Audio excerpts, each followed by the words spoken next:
All right, guys, welcome back to another episode of the Medium Cool Show. Today, we're going to be doing something a little bit different. As you guys know from our channel, we kind of talk about older films, but today we're going to be talking about a modern contemporary series that came out this year on Netflix, and that is Guy Ritchie's The Gentleman. And you, brother, are a coke-sniffing cunt. Based on the film of the same name from 2019, which we are very big fans of. Mm-hmm. We've reviewed this movie on the channel, so you guys go check it out. Maybe at the end of the video, we'll link it. Yeah, I was excited for this show. Mm-hmm. You know, we watch everything Guy Ritchie. Review pretty much all of his movies that come out on this channel from the past year or so. Yeah. And I think it's been a really good time to be a Guy Ritchie fan nowadays because we've been getting a lot of content from him. Yeah, he's definitely at that phase in his life where I think he had a lot of successes early on. He had a lot of flops too. And he kind of has been through the studio system, doing things like Aladdin, you know, really compromising himself as a director a little bit. Yeah. And I feel like he's at that phase now where he just wants to make what he wants to make. Regardless of if it's going to succeed or not, he's going to do it. He's going to write it and he's going to make it happen. And I respect the hell out of that too. Like you said, we are really big fans of this Gentleman movie from 2019. I think we would both agree that that's the best thing he's done in recent years. Yeah, it's the best thing he's done since his original coming out of the gates with those fucking classic films, right? Like Lock, Stock, and Snatch, then The Gentleman. And so we were both really excited when we heard this was coming out. We didn't really know what to expect. We didn't look too much into it. We didn't know if Matthew McConaughey was going to be in this too, if it was going to be the same characters or same characters but played by different actors. I think could say we were pleasantly surprised with how this turned out. It's not that similar to the movie. No, it's definitely different. It's definitely because in The Gentleman you have Matthew McConaughey who was the drug kingpin who hires these lords and these like British countrysides with their big houses and their lands and stuff. But this time we're taking it from the perspective of one of the lords. And we follow Theo James in this, who inherits the land of his father and this big countryside house. They have like this sort of like empire, I guess. Yeah. But he doesn't realize when he inherits it is that his father made a deal with these drug kingpin to grow weed underneath their property. And that's when Theo James comes in and kind of takes over that, and he has all these predicaments with that. He is set up to be this special ops guy. We see him in the beginning as like a special ops soldier, so we know he's a badass, but he's also what you would consider a gentleman. Yeah. And I have to say, going into this, my perception of Theo James was, he's kind of just this young adult heartthrob, young adult book adaptation heartthrob with all those Divergent movies. Yeah.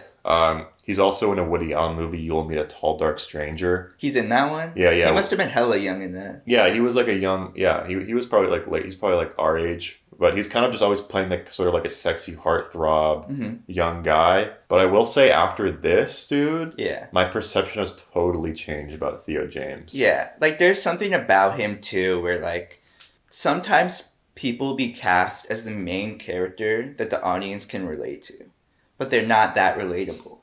Just as they are as an actor or a person, what have you. They're just not that relatable. Theo James is the perfect person to play the main character in this. Yeah. He plays it so well. Yeah. You believe that he is this gentleman, bureaucratic, UK lord, but he still wants to be a good dude. And he's still a polite guy. Yeah. And he's not putting himself in situations where he's like gonna get fucked up or at a disadvantage. He thinks about things like very clearly and thinks about it as if like, you know, it has consequences. And I like that. You can see that on his face and the way he plays this character. You're like so relatable, you know? Yeah. And I think people underestimate him because he is this kind of posh, good upbringing kind of guy who's like very stylish. I love the clothes in it.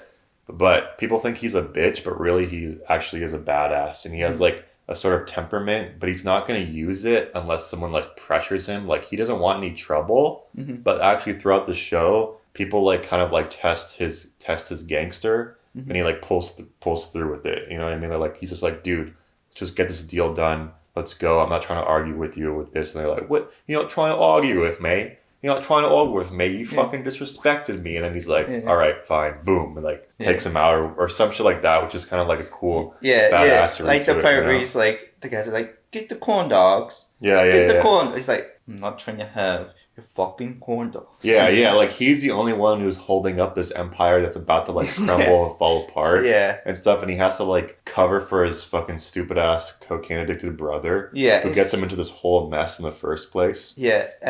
Freddie. Yeah, Freddie. Freddie, who's like just a complete idiot buffoon. You know that Theo James would do anything for him, regardless of how his brother treats him, regardless of how much of a fuck up he is. He's like, I have to hold up this family because I'm in charge of it. This is my responsibility now. So regardless of if I think my brother's a fuck up or not, this is my responsibility. And I think that is like very admirable as a character. And you're like, man, there's so many times like, man, your brother's such a fuck up, dude. Just like throw him to the wolves, you know?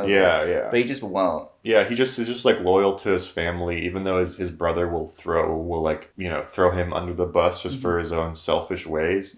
And the character that would be Matthew McConaughey's character who runs the operation is actually played by a woman in this movie named Susie Glass, who's played by a woman named Kaya Scodelario or something like that. I don't know who she's from. So. Yeah, well, she's like, I guess she's kind of a poppin' actress in the UK. She's great, dude. Yeah. She's fucking phenomenal in this. And she matches Theo James perfectly. Both of them together are so cool. And she is so ruthless, but smart. And, like, you have to respect that. Yeah. You know? And then we get the, classic Guy Ritchie, like, players like Vinnie Jones.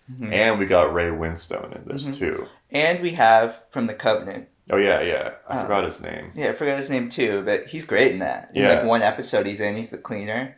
Yeah, I know you're not a big fan of him, but Giancarlo Esposito is in this, who I really like. Yeah. And he's kind of playing a interesting sort of, not necessarily opposition, but he's definitely a player in the chess game of this whole thing. All these like little characters who are trying to like one-up each other and like stab each other in the back. You know, you have that guy who plays the priest. That's so good. Guy. Yeah, the father or whatever. He's just crazy. Yeah. There's all these little characters, like the gypsies and like all these little characters that are all like very colorful, you know? But like they fit into like a Guy Ritchie picture, you know? Normally in a Guy Ritchie picture, you'd be introduced to them and you'd be following them, you know? And you're bouncing between them. This is like, they have time to set it up in like a long series. They have time to set up these colorful characters and have them pop at certain points. Yeah. And I think Guy Ritchie has his own flair and style. And I feel like for a television show, you sometimes have to sacrifice a lot of cinematic techniques because you have to you have to have a lot of scenes of like dialogue and like kind of fill up those episodes. But I think this show does a really good job of balancing out cool stylistic techniques and having like a TV show, like a streaming service. Whereas like what's crazy about this, there's more style in this and more flair in this than the most recent Guy Ritchie movie we watched. Which is kind of interesting because you wouldn't think that for a TV show. You would think that a TV show is going to be more cookie cutter, like a lot of dialogue filler scenes and then some like action at the end, cliffhanger to the next, thing. I think he had more passion making this and more of like a direction than he did for Ministry of Ungenuine Warfare. It just seemed so bland and like people didn't really want to be there. Yeah. On Ministry of Ungenuine Warfare, Henry Cavill. Yeah, that was really bland and disappointing. Whereas this definitely has that flair if you're like into that.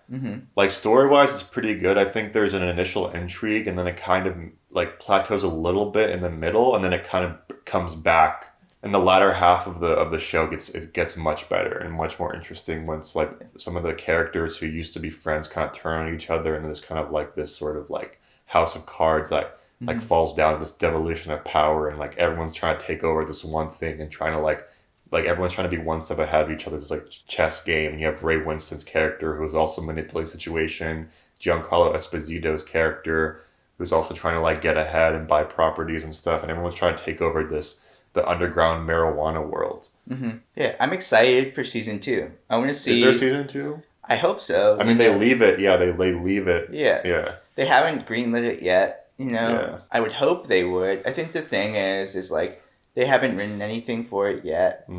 I don't know how Netflix is about like greenlighting shows. I don't know what they look for in their like logistics of like how well a show does. But I would hope there would be a season 2 because I would be really pumped for that. Because I think there's a lot more you can do with this series, and there's a lot more you can like dive into in the Guy Ritchie gentleman world. Yeah, and I think Theo James might have a fucking sort of Robert Pattinson type glow up now, because Robert Pattinson was like that British actor who was doing those like teen dramas, and no one really took him seriously. Like, oh, he's like Pretty Boy Vampire, Harry Potter kind of guy, and then he like hit a stride. Yeah. And I think Theo James now, because recently it was just announced that he's cast in the new Oz Perkins Stephen King adaptation.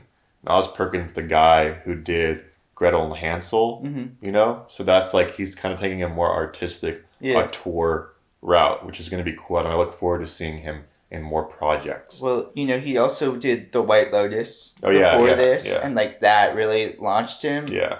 And then he's in the running for, I think he's in the running for James Bond too. Yeah, I could see that. That would be dope. Yeah, he would be a great one. Yeah. But yeah, big fans of him now. Yeah. Big fan. Have you guys watched The Gentleman on Netflix? Let us know what you think about that. And we're going to be talking about some more Guy Ritchie movies soon.